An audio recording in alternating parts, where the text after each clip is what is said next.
ധർമ്മസന്ദേശയാത്ര ധർമ്മസന്ദേശയാത്ര ശ്രീ പത്മനാഭൻ്റെ മണ്ണിൽ സമാപിച്ചു.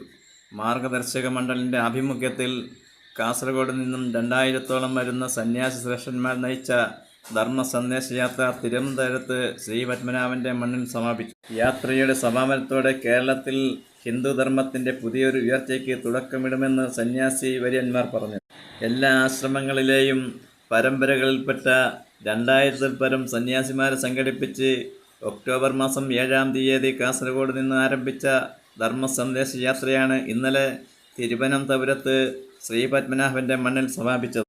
യാത്രയ്ക്ക് ശ്രീ പത്മനാഭ സ്വാമി ക്ഷേത്രത്തിന് മുന്നിൽ തിരുവിതാംകൂർ രാജകുടുംബാംഗം അശ്വതി തിരുനാൾ ഗൗരി ലക്ഷ്മിഭായി ദീപം തെളിയിച്ച് ഉദ്ഘാടനം ചെയ്തു. സന്യാസിമാരെ തുളസിമാല അണിയിച്ച് പൂർണ്ണ കുംഭം നൽകി സ്വീകരിച്ച് മുത്തുക്കുടകളുടെയും പഞ്ചവാദ്യത്തിൻ്റെയും അകമ്പടിയോടെ സമ്മേളന നഗരിയിലേക്ക് ആനയിച്ചു. കൊളത്തൂർ അദ്വൈതാശ്രമം മഠാധിപതി സ്വാമി ചിദാനന്ദപുരി ധർമ്മസന്ദേശം നൽകി. കേരളത്തിലെ 100-ലധികം സന്യാസിമാർ പങ്കെടുത്തു. മാർഗദർശക മണ്ഡലിൻ്റെ നേതൃത്വത്തിൽ സന്യാസി വര്യന്മാർ നയിച്ച ധർമ്മസന്ദേശയാത്രയെ ശ്രീ പത്മനാഭ സ്വാമി ക്ഷേത്രത്തിന് മുന്നിൽ നിന്ന് സമ്മേളന വേദിയിലേക്ക് സ്വീകരിച്ചു.